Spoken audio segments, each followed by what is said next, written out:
वो रहमत आलम आता है, तेरा हामी हो जाता है। पाक मोहम्मद मुस्तफा नबियों का सरदार, नबियों का सरदार। Chers téléspectateurs, Assalamu alaikum wa rahmatullahi wa barakatuhu. Bienvenue à notre émission La femme en islam, du mythe à la réalité. Cette émission de la MTA de l'île Maurice a pour but de briser les mauvaises perceptions que l'on pourrait avoir à l'encontre de l'islam et du saint prophète sallallahu alayhi wa sallam sur des thèmes ayant trait à la femme. Nous répondons aux allégations et nous rétablissons la vérité à la lumière du Saint-Coran, des paroles du saint prophète sallallahu alayhi wa sallam, des écrits du Messie promis alayhi salam et de ceux des califes qui lui ont succédé. Aujourd'hui, nous nous intéressons au concept de Hur au paradis. Pourquoi? Parce que c'est un terme très mal compris par les non-musulmans, suscitant ainsi beaucoup de critiques contre l'islam. Ces détracteurs, s'appuyant sur quelques versets spécifiques du Saint-Coran, tournent en dérision le concept de Hur, en l'occurrence, cette fille de rêve, vierge, avec l'iris plus noir que noir et le blanc de l'œil plus blanc que blanc, promise aux croyants musulmans au paradis. Ils avancent, ils insinuent lourdement que l'islam promet une récompense de nature charnelle dans l'au-delà. Et en même temps, beaucoup de musulmans qui n'ont qu'une connaissance superficielle du Saint-Coran n'ont absolument rien compris au concept de Hur et pensent Dieu comme fer que 70 vierges, 70 houris les attendent au paradis. Pour parler davantage sur ce sujet et rétablir la vérité sur le véritable concept de Hur, j'ai le plaisir d'accueillir sur le plateau Khadija et Firdaus. Mesdames, assalamu alaikum wa rahmatullahi wa barakatuhu. Wa alaykum salam wa rahmatullahi wa barakatuhu. Merci de votre présence parmi nous. Alors Khadija, ma première question est pour vous. Comment expliquer aux non-musulmans et à certains musulmans peu instruits le véritable concept de Hur? Merci Taslim. Donc, avant même d'essayer de comprendre ce qu'est la Hur, il est important de comprendre le concept du paradis. Et dans le Saint-Coran, Dieu Tout-Puissant nous dit, je cite, « Et aucune âme ne sait quelle joie pour les yeux est tenue cachée pour elle, en récompense pour leurs bonnes actions. » Fin de citation. Notre bien-aimé prophète, Hazrat Muhammad Mustafa sallallahu alayhi wa sallam, nous explique ce verset dans une tradition où il décrit la nature des récompenses du paradis, donc des bénédictions de l'au-delà, en disant « Aucun œil ne les a vus, aucune oreille ne les a entendus, l'esprit humain ne peut pas les concevoir. » Donc dans ses commentaires du Saint-Coran, le Muslim Maoud, Hazrat Mirza Bashiruddin Mahmoud Ahmad radiallahu anh, nous explique que cette tradition indique clairement que les bénédictions de l'au-delà ne seront pas matérielles. Et Inch'Allah, au cours de cet épisode, nous verrons que les Hur ne sont pas littéralement des jeunes filles. Le Muslim continue ses explications et nous dit que la vie de l'au-delà sera une continuation de la vie sur terre. Donc, notre paradis, notre enfer commence sur terre. Et les bénédictions de l'au-delà seront une représentation des bonnes actions que les croyants véridiques auront fait sur terre. Je me permets de vous interrompre ici. Vous me parlez de représentation spirituelle. Mais en décrivant le paradis, le Saint-Coran nous parle bien de jardins, de ruisseaux, d'eau, de lait, de miel, de compagnes, de compagnons. Bref, ce sont quand même là des choses matérielles, tangibles, voire palpables. Alors comment réconcilier tout ceci? Vous avez raison, ce sont des choses matérielles, mais ces mots sont utilisés de façon métaphorique. Puisqu'on a vu que l'esprit humain ne peut pas concevoir l'au-delà. Donc, Dieu Tout-Puissant dans le Saint-Coran a utilisé des métaphores. Donc, pour représenter la vie après la mort, le Saint-Coran fait référence à des choses que nous connaissons sur terre. Et dans le cas du paradis, des choses que nous aimons. Et de cette manière, un humain peut essayer de comprendre dans une certaine mesure le paradis. Le Muslim Maoud ajoute aussi qu'il ne faut pas oublier que le Saint-Coran ne s'adresse pas qu'aux intellectuels qui pourraient comprendre peut-être plus facilement des concepts un peu plus abstraits. Mais le Saint-Coran s'adresse à tout le monde, indistinctement pour tous les temps. C'est pour ça que des paraboles, des métaphores simples ont été utilisées de manière à ce que ce soit clair et compréhensible pour tout le monde. Donc, à titre d'illustration, on pourrait prendre l'exemple de ce bédouin du 7e siècle.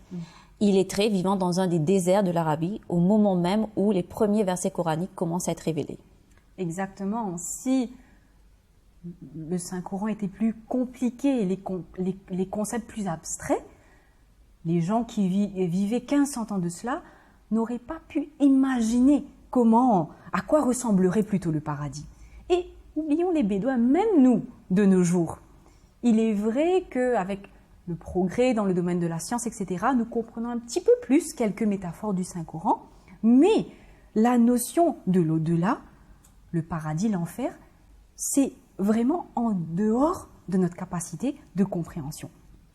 Mais lorsqu'on entend que dans le paradis, il y aura des jardins, des ruisseaux, des fruits, l'ombre, la fraîcheur, ça, ce sont des choses que nous pouvons comprendre. Et donc, dans une certaine mesure, comme je l'ai dit, comprendre un petit peu, imaginer le paradis. Donc, Allah a utilisé dans le Saint-Coran des termes, des choses de ce monde de façon métaphorique afin de nous donner un simple aperçu de ce qu'est le paradis. Exactement. Dans ce cas, Firdaus, comment exactement est décrit le paradis dans le Saint-Coran? Le paradis est mentionné à plusieurs reprises dans le Saint-Coran, mais prenons comme exemple le chapitre 2, verset 26, où il est dit, je cite, « Et annonce à ceux qui croient et font de bonnes œuvres la bonne nouvelle qu'il y a pour eux des jardins, sous lesquels coulent des ruisseaux. Chaque fois qu'ils en recevront une portion de fruits, ils diront, « Voici ceux dont nous avions été pourvus auparavant. » Alors que ce qui leur avait été donné auparavant n'avait qu'une ressemblance avec ceux-ci. Ils y auront des conjoints purifiés et ils y demeureront éternellement. Fin de citation. Pris au sens littéral, ce verset pourrait laisser croire que le paradis de l'islam ne consiste que de choses matérielles comme récompense pour le croyant musulman.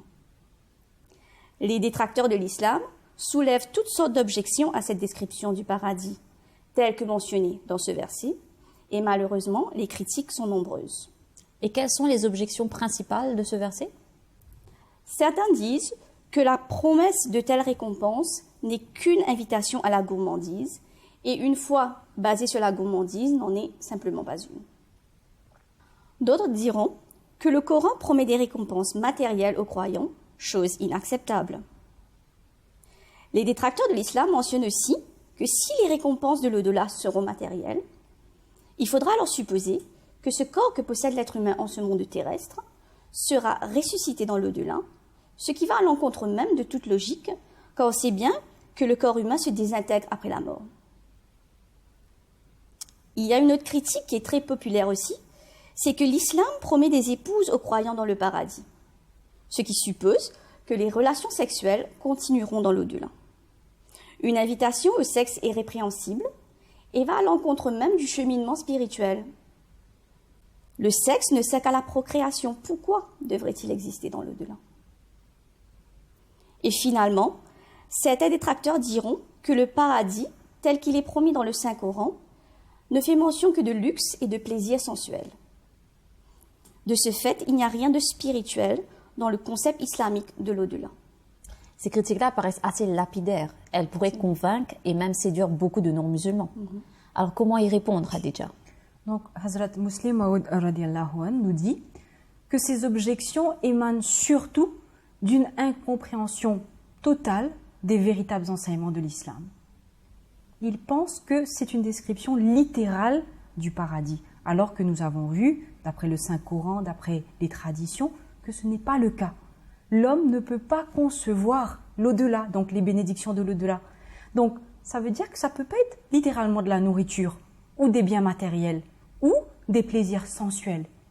Et à noter ici quelque chose de très important, en théologie islamique, l'âme n'est ni masculin ni féminin. Donc il n'y aura pas d'homme ou de femme. Donc cela invalide complètement le concept même des relations sexuelles dans l'au-delà. En réalité, Dieu a utilisé des métaphores, comme nous avons dit, pour permettre à l'être humain d'essayer d'imaginer comment sera l'au-delà. Car nous avons beau être la meilleure création de Dieu, mais notre cerveau, nos 5 sens, ne nous suffisent pas pour imaginer, pour comprendre le paradis. En fait, les personnes qui font ces objections, ils ne saisissent pas ces métaphores et ils ne comprennent pas qu'on a des voiles devant nos yeux qui nous empêchent de comprendre, de voir l'au-delà, et des voiles qui seront enlevés qu'après notre mort. Et ceci est le décret d'Allah. Donc, pour résumer, vous me dites que le Saint-Coran utilise dans sa description du paradis des concepts physiques tels que le lait, le miel, les vierges, au sens métaphorique. C'est bien cela? Mais ce style est-il propre au Saint-Coran, Firdaus? Pas du tout, car on retrouve ce style dans d'autres écritures saintes également. Certains chrétiens, croyant prendre en otage quelques versets du Saint-Coran au sens strictement littéral et faisant preuve d'une malhonnêteté absolue, accusent le Saint-Coran et l'islam de faire de la chose sexuelle une des récompenses du paradis. Il n'y a rien de plus faux dans leurs interprétations et leurs critiques. À ce sujet, laissez-moi vous citer un passage du Nouveau Testament, plus précisément les 10 premiers versets du chapitre 25, extrait de l'Évangile selon Matthieu. Cet extrait fait référence au Christ et aux récompenses du paradis. Je cite : « Alors, le royaume des cieux sera semblable à 10 vierges, qui, ayant pris leur lampe, allèrent à la rencontre de l'époux. 5 d'entre elles étaient folles et 5 sages. Les folles, en prenant leur lampe, ne prirent point d'huile avec elles. Mais les sages prirent avec leur lampe de l'huile dans des vases. Comme l'époux tardait, toutes s'assoupirent et s'endormirent. Au milieu de la nuit, on cria : Voici l'époux, allez à sa rencontre. Alors, toutes ces vierges se réveillèrent et préparèrent leurs lampes. Les folles dirent aux sages : Donnez-nous de votre huile quand nos lampes s'éteignent. Les sages répondirent : Non, ils n'en auraient pas assez pour nous et pour vous. Allez plutôt chez eux qui en vendent et achetez-en pour vous. Pendant qu'elle allait en acheter, l'époux arriva. Celles qui étaient prêtes entrèrent avec lui dans la salle des noces et la porte fut fermée. Fin de citation. Nous parlons bien ici d'un nouveau marié et d'une bande de filles vierges enfermées dans la salle des noces. Est-ce bien là une description graphique du paradis, du royaume des cieux tel qu'il est promis aux chrétiens? Et je vous rappelle que ce passage du Nouveau Testament fait mention ici de Hazrat Isa alayhi salam et des récompenses de l'au-delà. Maintenant, posons-nous les bonnes questions. Aurions-nous le droit, nous, musulmans, de donner une interprétation littérale à ces versets de Matthieu? Oserions-nous blasphémer un grand prophète de Dieu en donnant une interprétation simpliste et malhonnête à ces versets-là? J'irai plus loin en disant, tomberons-nous aussi bas que certains chrétiens le sont malheureusement? Il est indéniable que ces versets de la Bible, à l'instar du style coranique, doivent être pris au sens métaphorique et non au sens littéral. Il est donc clair, au vu de ce que vous nous avez dit, que ces versets coraniques décrivant le paradis doivent être pris uniquement au sens figuré, tout comme les versets de la Bible que vous venez de nous citer. Vous avez aussi prouvé que les objections faites contre le Saint-Coran et l'islam n'ont pas lieu d'être, et que si ces détracteurs persistent dans leur critique contre l'islam et le Saint-Coran, cela reviendrait à critiquer leurs propres écritures saintes. À présent, pouvons-nous revenir sur cette description du paradis faite par le Saint-Coran au chapitre 2, verset 26. Si, comme le Muslim Maud le dit, elle est au sens métaphorique, que signifie-t-elle en réalité, Khadija? À l'époque du saint prophète sallallahu alayhi wa sallam, les incroyants avaient l'habitude de dire que l'islam avait interdit toutes les belles choses agréables de ce monde et que les musulmans étaient dans un état de privation, donc privés de belles choses. Et là, le Muslim Maud nous explique que par conséquent, Allah Ta'ala, dans le Saint-Coran, donc pour décrire les bénédictions du paradis, a utilisé des choses qui sont considérées comme étant agréables pour nous sur terre. Et disent aux croyants, voilà, vous obtiendrez ces choses-là dans l'au-delà, mais dans une meilleure version. Par exemple, l'eau sur terre devient saumâtre, mais l'eau du paradis restera éternellement fraîche. Les jardins sur terre dégénèrent, mais les jardins du paradis sont éternels. Et le vin du paradis ne causera aucune ivresse, contrairement au vin sur terre. Il est important de comprendre ici que ces mots qui sont familiers, qui nous est familier, donc le lait, l'eau des jardins, etc., sont utilisés seulement pour souligner le contraste qu'il y a entre la vie sur terre et la vie dans l'au-delà. Sinon, il n'y a aucune ressemblance entre les joies de ce monde et les bénédictions de l'au-delà. Deuxièmement, selon les enseignements islamiques, la vie future sera spirituelle. Oui, mais l'âme sera pourvue d'un corps dans l'au-delà. Mais ce ne sera pas un corps physique, un corps charnel comme on le connaît, mais il se transformera en quelque chose qu'on ne peut pas concevoir. Et d'ailleurs, c'est ce à quoi fait référence ce verset, je cite, « et de vous donner une forme que vous ne connaissez pas ». Fin de citation. Hazrat Muslim Maud radiallahu anh cite ici le phénomène des rêves et nous dit que cela peut nous donner une idée un petit peu de l'état dans lequel nous nous retrouverons dans l'au-delà. Quand nous rêvons, nous ne pouvons pas dire que c'est uniquement spirituel ou mental. Parce que dans nos rêves, nous avons un corps. Et par exemple, si nous dégustons du lait dans un rêve, c'est une expérience réelle pour la personne qui rêve. Donc on ne peut pas dire que c'est que mental. Mais on ne peut pas dire non plus une personne ne peut pas prétendre que le lait qu'il a bu en rêve est matériel, comme nous le considérons ici sur Terre. Donc les choses matérielles mentionnées pour décrire le paradis ne sont qu'une représentation des véritables cadeaux que l'homme découvrira dans le monde futur, dans la vie après la mort. D'accord. Donc, dans ce cas, Firdaus, que signifient les jardins et les ruisseaux dont parle le verset? Selon les commentaires du Muslim Maud radiallahu ta'ala anh, les jardins du paradis représentent la foi, alors que les ruisseaux représentent les bonnes actions. Nous savons toutes qu'un jardin ne peut fleurir sans ruisseau. De ce fait, il en découle que la foi ne pourra s'épanouir sans bonnes actions. Si le croyant souhaite atteindre le salut, il lui faudra alors cultiver sa foi d'une telle façon qu'il fera le maximum de bonnes actions sur cette terre. Ainsi, dans l'au-delà, les jardins rappelleront aux croyants leur foi, alors que les ruisseaux leur rappelleront les bonnes actions qu'ils y auront faites.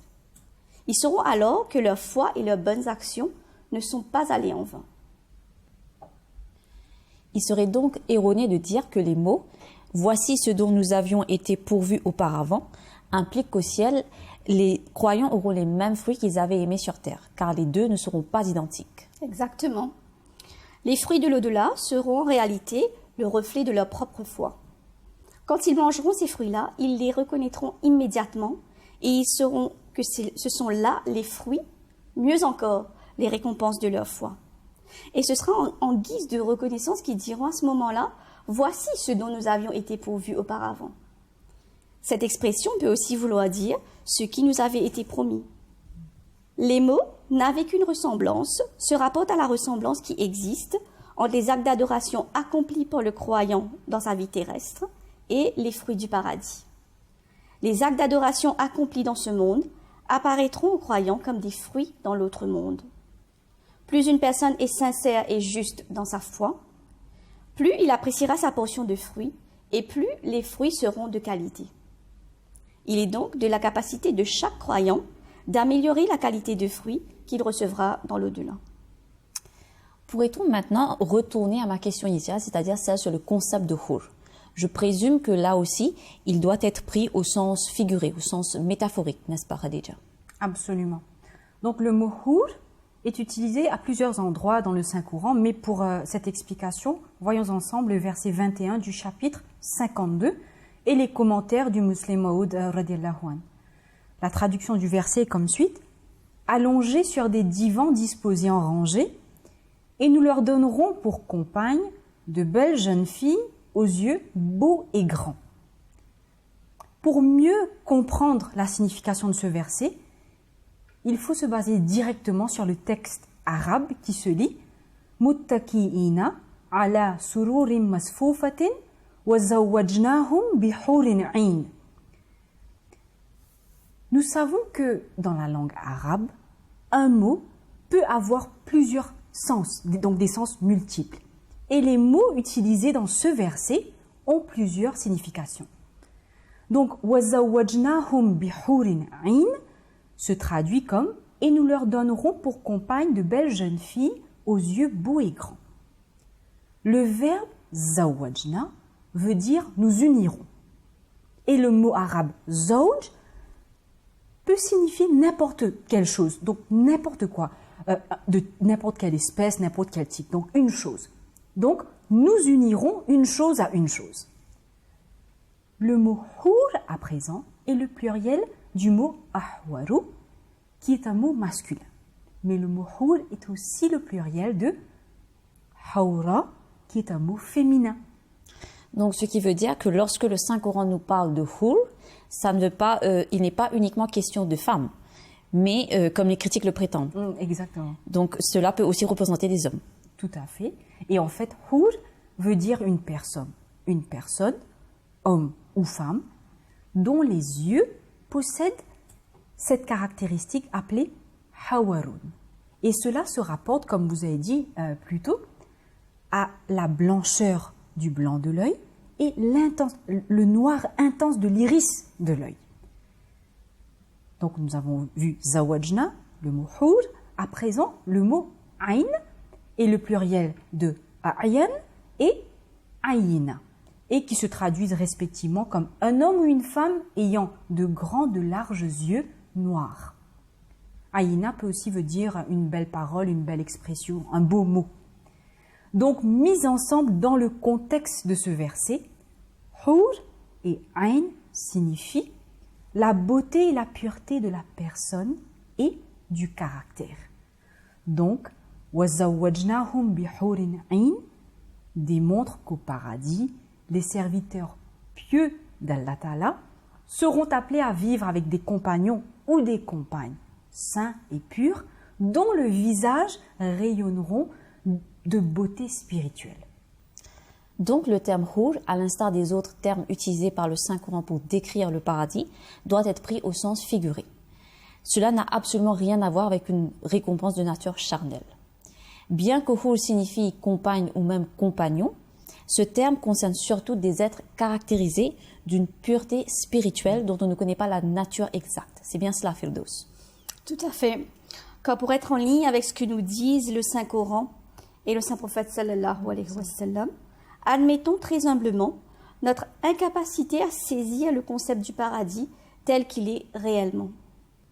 Cependant, Allah le Très-Haut nous a donné une intelligence, un raisonnement, une logique, une imagination pour nous permettre de comprendre ce qu'il faut.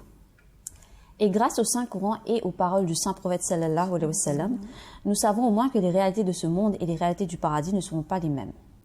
Nous savons que le paradis sera beaucoup plus spirituel, subtil, raffiné, paisible à souhait. Nous savons également que toute forme de grossièreté, de sensualité, de matérialité y sera complètement absente. Et à ce sujet, le Muslim Maud Razat al-Anhu nous dit, je cite, « Au paradis, il n'y aura ni péché, ni manque de sérieux, ni discours vain, ni plaisir de la chair.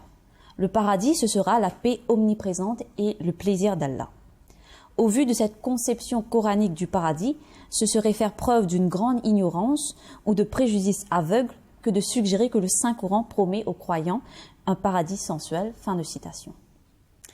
Le Messie promis alayhi salam va plus loin en nous disant qu'on peut goûter à ce paradis dans cette vie ici-bas. Il dit, je cite, « Pour un véritable croyant, il y a un paradis dans ce monde pour chaque situation dans laquelle il peut se trouver. Ce paradis qui existe pour lui ici contient la promesse du paradis de l'au-delà. En fait, ce paradis réside dans sa croyance et les bonnes actions de la personne. Sa jouissance commence ici-bas. » Fin de citation. Nous sommes arrivés à la fin de notre émission. Khadija et Firdaus, je vous remercie pour toutes vos explications grâce auxquelles nous avons pu réfuter toutes les objections concernant le paradis décrit par le Saint-Coran et aussi le concept de Hur. Jazakumullah. Et merci à vous, chers téléspectateurs, de nous avoir suivis. Je vous dis à très bientôt. Assalamu alaikum wa rahmatullahi wa barakatuhu. वो रहमत आलम आता है तेरा हामी हो जाता है इन जुल्मों से चुरवाता है इन जुल्मों से चुरवाता है भेज दरूद उस मोहसिन पर तू दिन में 100 बार पाक मुहम्मद मुस्तफा पाक मुहम्मद मुस्तफा नबियों का सरदार नबियों का सरदार